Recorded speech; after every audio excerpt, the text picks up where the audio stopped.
Mississippi. Dave Hughes live in the Element Well studio and joined now by the president and CEO of the Mississippi Center for Public Policy. Douglas Carswell joins us. How are you today, Douglas? Hello, Dave. I'm great. It's lovely to be here. You always walk in so happy and chipper. Well, I'm in Mississippi. That's why I'm happy. It is the greatest state and the greatest republic in human history. And, you know, I've teased it a couple of times. You basically just wrote an article to the effect that not only is it the greatest state in America, but economically it's better than England. Yeah, I was getting a little bit fed up with all my British friends, bless them, back in the old country, who still take this slightly condescending view about Mississippi. And I thought I'm going to do something about this. So I did a little bit of research and I looked into the numbers and I discovered some really quite staggering facts. Were you surprised by what you found out? I was, because in Mississippi, people have been so browbeaten into thinking they're 50th out of 50, they're the last, the bottom of the class. Actually, if you look at the math, things are looking pretty different. For example, the average output per person in Mississippi, the amount of economic activity, if you like, in Mississippi per person, is now higher than that in the United Kingdom for the first time ever. The economists call it the per capita GDP in Mississippi is over $47,000. In the UK, it's a mere $45,000. We are more prosperous than the UK. And not only that, the UK has basically stagnated for 15 years. People in Britain are not much wealthier than they were 15 years ago. Here in Mississippi, incomes have gone up by about 20-25% in 5 or 6 years. Now, I think what's really interesting is not just that Mississippi is more prosperous than the UK. Mississippi is actually doing quite well compared to other bits of America. And the reason I really wanted to point this out in my article in the Times, and incidentally, it's annoyed all the right people over back in Britain. The reason I really wanted to publish it is because why? Mississippi has started to do free market things. We have cut tax. The largest cut in tax in Mississippi's recent history, flat 4%. Long may we keep doing that. Hopefully we will eliminate the personal income tax altogether. The number of people on the public payroll, in other words, the number of people living at the taxpayer's expense in Mississippi is down. In the past 10 years, it's gone down from about 650 people per 10,000 of population down to about 600. Really fascinatingly, in the current political contest taking place across the state, I note with marvel how different politicians are competing with each other to see who can claim to have reduced the public payroll fastest. It's wonderful. Labour market deregulation. Mississippi passed 2 years ago a wonderful bill that the governor signed into law that makes it easier for outsiders to come here. And by implication, it reduces the amount of regulation and red tape on people in various occupations in Mississippi. This is starting to pay off. And that, by the way, I would like to point out, and this happens this way a lot in my experience, all of this good information came about in this fantastic research that you've done because somebody got under your skin. Yes, I got annoyed. I got annoyed with Brits telling me that somehow moving from London to Mississippi was anything other than a step up. I know it's a step up. And I wanted to prove to them that actually the quality of life is better here, the economic outlook is better, the economic opportunities. And bluntly, my 14-year-old daughter is going to have better life chances being in Mississippi than virtually anywhere else.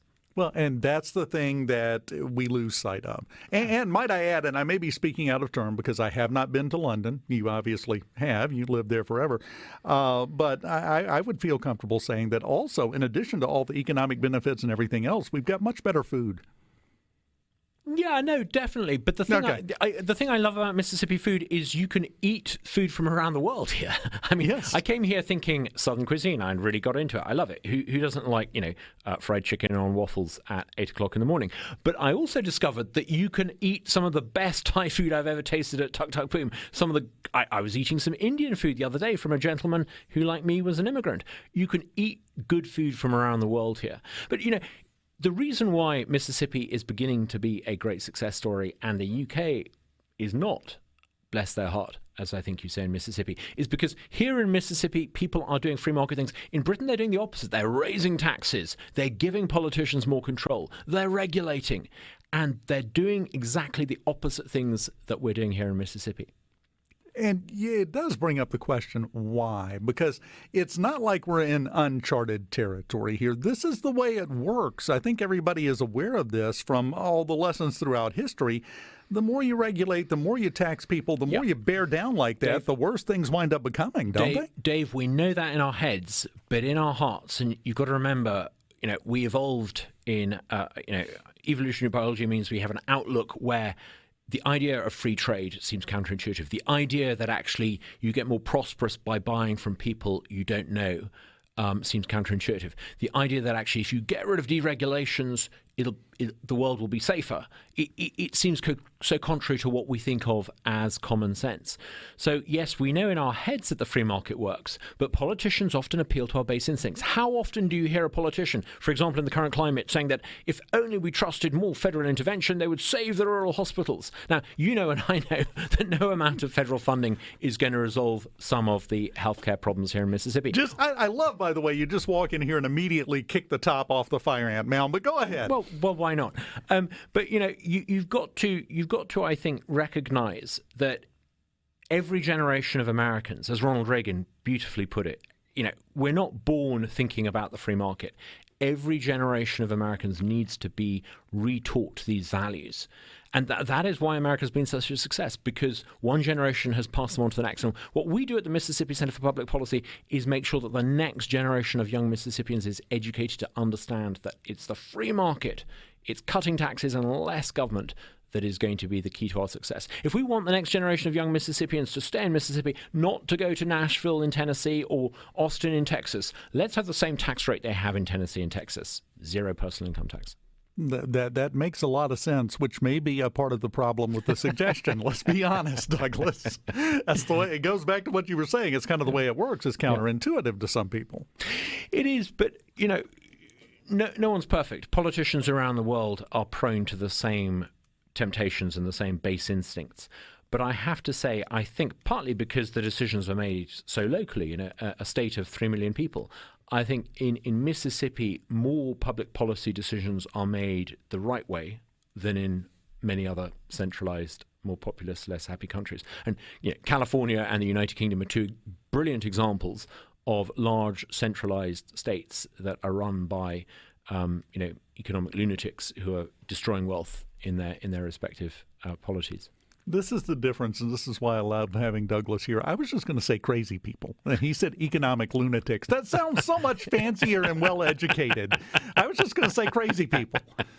Same thing kind of applies. I had to bite my tongue. I was about to say something else, but then I suddenly thought it might not sound very polite in America. Well, that's kind of the way it works sometimes, though. Sometimes you have to call an apple, and then I was going to call them something other than apple, but I won't. This is a family show. I can well imagine. But again, sometimes it's deserved, especially when they have annoyed you to the point to where you start doing research for fun. That's usually a sign that they've got some name calling coming, I would think. Yeah. So you said you've gotten some reaction to that article where you pointed this out. Yeah, I mean, obviously it appeared in the Times, and lots of people read the Times, and it has an impact. I mean, weirdly, lots of people have got in touch.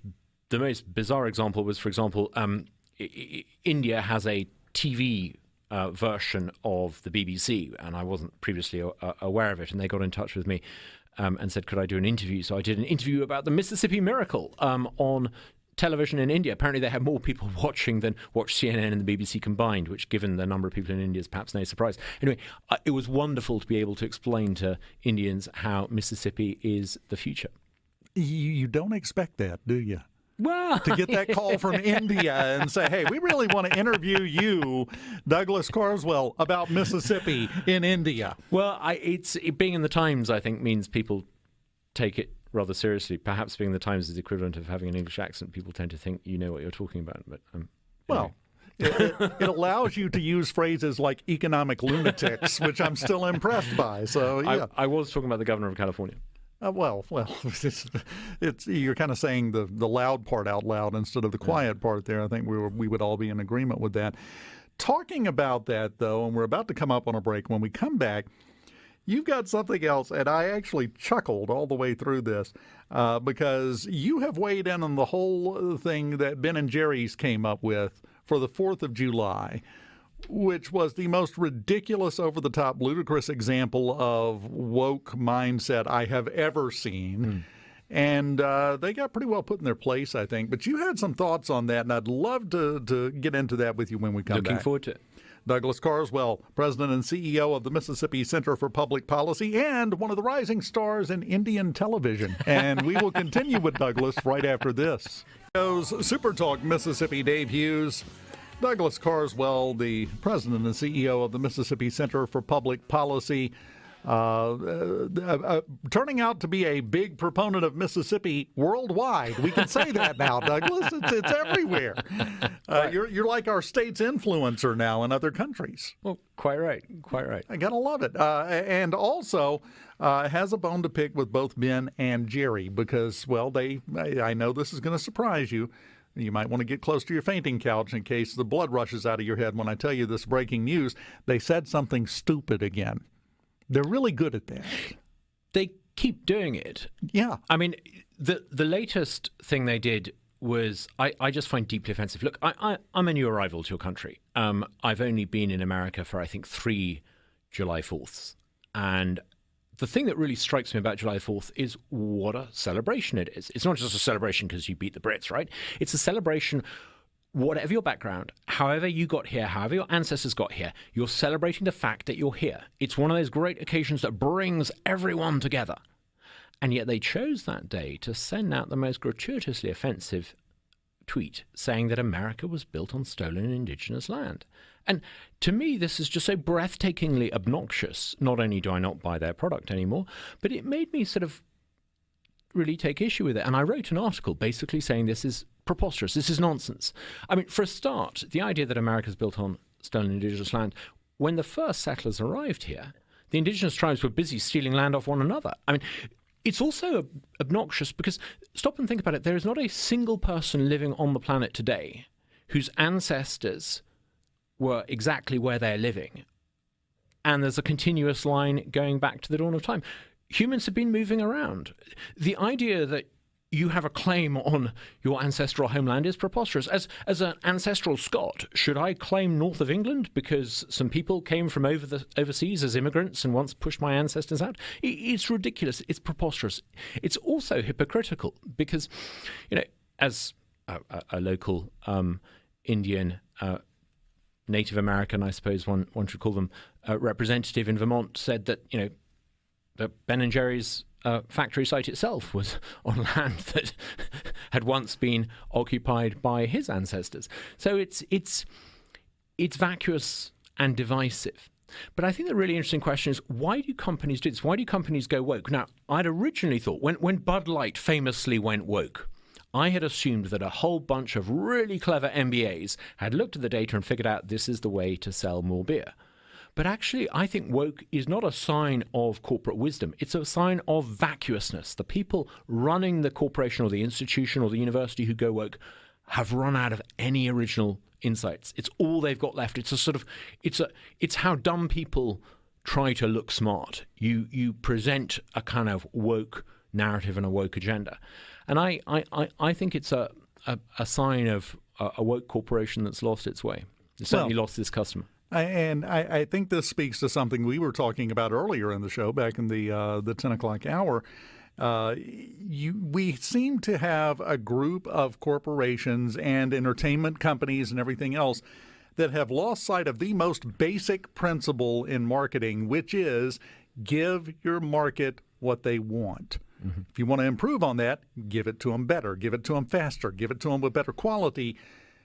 But now we have this group that has decided that the way forward is to tell their market what they're going to want. And now you take it. It's not working for anybody, and that's kind of obvious. I mean, I think part of it is quite low-grade, third-rate people in the advertising business think that by grabbing attention like a small child in the playground, who hasn't quite worked out how to make friends, you think if you can get attention, you will somehow be liked. And I think that the people who market some of these products simply haven't worked this out. Drawing attention to themselves is not the same as securing sales. But I also think perhaps that 20 years of woke HR departments in corporate America mean we've now got to the stage where there are quite a number of quite senior people now in institutions and corporations and universities who have reached quite senior positions and are pretty mediocre. And we've now got to the stage where that mediocrity can no longer be concealed. And we're starting to see it. We're starting to see a number of institutions in the UK. There's been a recent scandal, a banking scandal, over a bank making judgments about private citizens' political views and deciding whether or not to deny them banking services on that basis. I think this is indicative of how woke HR has allowed a lot of mediocrity to float to the top, whereas frankly, it shouldn't have been hired in the first place. Well, the liberal mindset, and tell me if you think this would be a fair statement. A lot of the problems with the woke ideology, as it's being referred to with the liberal mindset, is anti-winner. There should not be a winner, and we should not acknowledge when somebody wins. And this goes back to the whole land thing.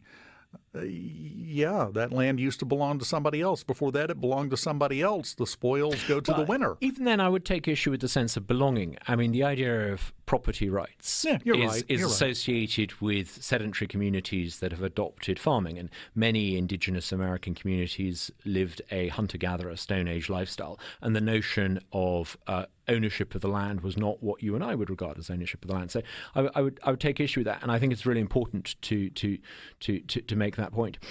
I think a lot of people are woke because they don't really. I mean, this is maybe a controversial thing to say, so I'm going to say it. But I wonder if woke is basically becoming a religion for people who don't have religion. It's a belief system and a virtue system that allows people who don't really believe in anything. G.K. Chesterton once famously said that if you stop believing in God, you don't believe in nothing, you believe in anything.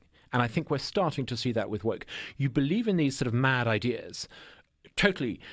We assumed that once people had somehow abandoned religion, they would become rational. Actually, what we're seeing is irrationality, the idea that you can become a woman simply by declaring yourself to be a woman. There's a lot of sort of anti-science wrapped up in their belief system. It is a form of religious belief for people who don't have faith. And it's quite a destructive religious system because it doesn't have the notion of redemption. It doesn't have the notion of virtue. It doesn't have the notion of grace. They no platform these new Puritans. They no platform people who don't conform with the dogmas that they preach. So if it is to be compared with a religion, it's a very destructive new type of secular religion. I think you're exactly right. And to me, anyway, that's not very controversial. I know there are some people that would, like to take a swing at both of us for having this conversation, but I think it's the truth. But I do go back, and even in that case, you're talking about there's no redemption, there's no grace, there's no chance for any of that to these people. And to me, that again speaks back to there should be no winners. Winners should be punished if you succeed, if you amass more money than somebody else does, or you have land that used to belong to somebody else, or you've achieved this or achieved that. Well, you shouldn't do that because it's not fair. I mean, they certainly don't believe in meritocracy, but I do think there are winners under the woke ideology. I can't help noticing that a lot of the people who preach the woke creed happen to live in very big houses. Those who preach to us about climate change often travel around the world in private jets and descend off them to hector the rest of us about whether or not we should use our car. So I think woke does have winners, but they are the high priests of this new secular religion. It's a very destructive force in America. It's a kind of secular Puritanism that risks tearing the country apart, and I think it needs to be confronted and recognized as this very destructive and ultimately sterile belief system. Do you think we will? I think so, yes. I mean, I see encouraging signs. It's tempting to think of the younger generation as woke, and I think actually it doesn't help to categorize them as that at all. I think there are signs that amongst younger people, they're starting to call out some of these absurdities. What you need for good, honest people to speak up is the knowledge that they won't be punished for speaking up. So we need to make sure we have authentic free speech on public universities in Mississippi. We need to make sure that it is possible for people to say, no, a man cannot become a woman by simply declaring themselves to be a woman. That it should be possible for me to go onto social media and to say that XX chromosomes does not equal XY chromosomes. It should be possible to say these things. Once you can say that the emperor has no clothes, the full gross nudity of this vile ideology will be revealed. And now we're on to gross nudity. Right now, this has been a whale of a conversation here. I like this, but you're exactly right, and that's it's the monkey riding the elephant in the room. We got to get rid of the monkey and knock him off before we can even discuss the elephant in the room. Well, whenever you see woke mobs get their way, what's so striking is not that you get some young people who believe in delusions. That happens throughout history. It's that people in authority, university administrators, people in charge of companies cave into them. That is what needs to change. Well, and in part, I'm sorry, and going back to what you were talking about with the people living in their really nice houses, preaching how bad it is to have a really nice house. Well, to quote the TV show Breaking Bad and several other movies, it's never a good business to get high on your own supply. I love that show. Yeah. When is Netflix going to make something that good again?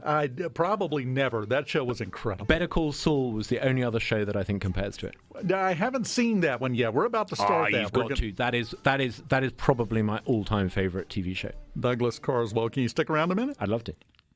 Talk Mississippi live in the Element Wealth Studios. Dave Hughes on middays with Douglas Carswell, the Mississippi Center for Public Policy president and CEO. We were talking right before we came back on the air. This is your first official Mississippi election since you moved here, isn't it? It is the first kind of full statewide cycle, yeah.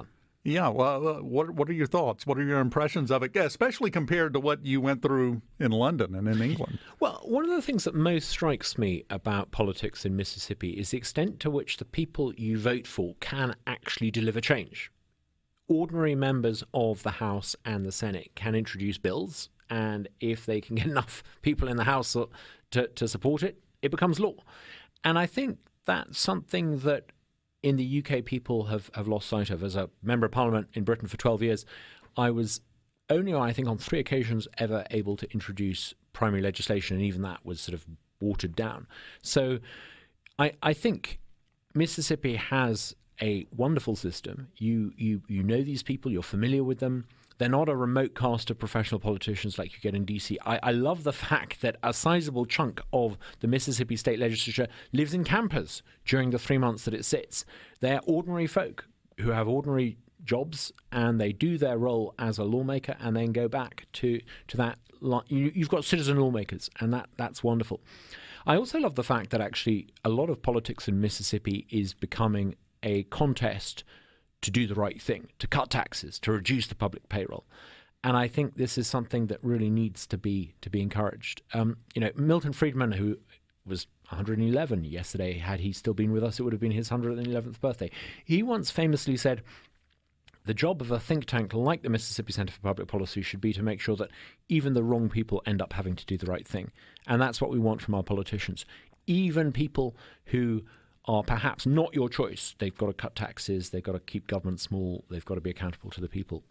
Well, and that's the thing that I think we lose sight of sometimes. Despite the continuous evidence placed in front of us, your guy doesn't always win, and you're going to have to work with the winner. Yeah. And that's the point. The Founding Fathers and the people who drafted the Mississippi Constitution came up with a rather wonderful system. Like in the Roman Republic, you have these competing, what the Romans would call magistrates, competing elected officials. And so there's not really a monopoly of power. There's an inbuilt tension between whoever's in the governor's mansion and whoever's presiding over the Senate as lieutenant governor. You've got a built-in tension between the two houses. You've got, an independently elected state auditor. This is a great system because it means that power is spread out. Even if you've got a slam dunk of Republicans elected to all the 8 statewide offices, you have this natural tension between the different offices, and that is a very, very good thing. So, Mississippi election compared to elections over in England, more or less shouting? One of the things I love about living in a country with a First Amendment is you can't restrict free speech. And this means that politicians are free to advertise. In the UK, tragically, you have state-backed laws against advertising politically, which of course favors the incumbents. Here, you don't have that. You've got this great debate taking place in Mississippi at the moment. I love listening to some of the candidates, and incidentally, I've signed up to get all the emails and the texts from all of the candidates, not because I support them, I'm not allowed to vote, but because I love hearing what they're saying. And it's sometimes Mississippi politics is quite raw, sometimes it's quite direct, quite blunt sometimes, but it's authentic. And that's important, I think. And I think that speaks to one of the reasons why we've made the improvements we've made. And you were able to write that article for the Times pointing out that, and I'm just going to phrase it this way, we're better than England. Well, I think you're absolutely right when you say that it is the ability of local people to elect politicians in Mississippi to do things differently that explains why Mississippi is getting better. We're not just hearing from politicians about waiting on the federal dollar. The solutions to Mississippi's problems don't come from D.C. The problems come from Washington. The way to fix this state is to have a governor who continues, as he's done, to cut taxes, to have a lieutenant governor who continues to reduce the number of public employees. Imagine if they were actually to authentically embrace school choice, to give every family in Mississippi control over their child's share of tax dollars. They're doing it in Arkansas. Imagine if we were to have full income tax elimination. That's what we need to try and get the people standing for office from whatever party to do. Think we'll get there? In time, yes. My biggest objective is to give every family in Mississippi control over their child's share of tax dollars. Why? Because you're only ever going to raise standards in Mississippi's education system, and you're only ever going to fundamentally stop the woke agenda in the education system if you give mum and dad control. If you give every mum and dad the freedom to take their tax dollars to any school in the state, public or private or indeed homeschool, if you did that, you wouldn't just see a dramatic improvement in education standards, which is great for the kids growing up and wanting to get jobs. You would also change the political culture in Mississippi. So you would knock stone dead the gradual encroachment of woke ideology into the public space. And we need to do that. Sounds an awful lot like you're trying to turn the government and the education system into the free market to me. I think what we need to do is actually go back to what education should be. Education should be teaching people how to think. Woke ideology has made education and indoctrination in what to think. And I think one of the extraordinary things about education is, given that the average child spends something like 9-10 years in a state system, what a bad job it does. And I think this has brought home to a lot of mums and dads during COVID. During COVID, you could see what your child was supposedly being taught. And it suddenly dawned on people that actually the productive instruction taking place is probably 10 or 15 minutes a day. And a lot of what is being taught is not productive and is not instructive. And I think that almost radicalized a lot of mums and dads into wanting to return education back to what it was supposed to be. I think you're exactly right. There is nothing more transformative than pulling the covers away and exposing it to the light of day. Interestingly, talking about digging into research and writing articles that annoy people, I did a bit of research into claims that education standards in Mississippi have dramatically improved. And actually, I could find no evidence of this. In fact, the benchmark that everyone cites showed, if anything, a slight deterioration in reading rates amongst, I think, third and fourth graders.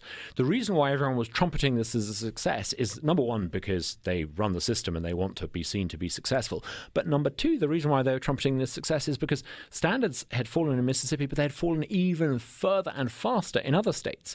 So there was a lot of kind of, I think, deceptive citing of statistics.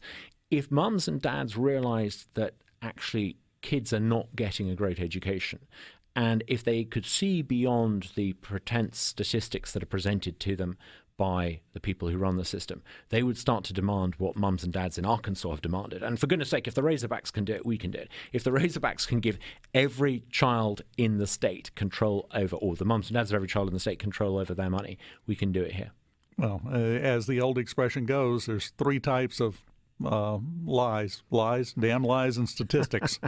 That's the three, because statistics you can twist to mean anything you want it to mean. And that gets us in trouble sometimes, but we'll get there. We're about out of time. I just want to make sure that you know about this, because we were talking about Breaking Bad. You were talking about Better Call Saul. Did you know there's a part in the middle No. There was a movie called El Camino. Oh, yes. No, I've seen that. Okay. I've seen that. We're about to watch that. That's next on the list. I won't give away the plot, but that is what entertainment should be. It is pure entertainment. No ideology, no wokeness, just sheer joy to watch. Which is really odd when you consider we're talking about an entire entertainment property dealing with drug dealers. But here we are. The weird thing about all three of those shows is you end up actually wanting the bad guys to get away with it. And that's what's kind of slightly disturbing about it, actually. I don't know if it says anything about us as people or what, but it wasn't just us. So that's the good news. Douglas, always enjoy talking to you. Thank you so much for having me. And I always feel like when we get done that we could go for another 3 hours. If you want to do that, if you want me back on your show, let me know. I'd love to. Anytime. You are welcome. Anytime you'd like to come in here. Thanks, Dave. I'm sure we'll tick somebody off before we're done. You got to have a hobby. As you heard, his hobby is annoying people a lot of times by doing his homework. But good job. And let us know exactly when your first Bollywood feature is coming out. We want to make sure and promote it for you over here. India's rising media star, I'm telling you, Douglas Carswell. I should never have mentioned that. Well, yeah, I'm gonna use this forever now. Every time I see you, Douglas, I'm gonna mention this and ask how the career's going over there. Final segment of the show on this Tuesday, on the way right after this in the Element Wealth Studios, live on midday.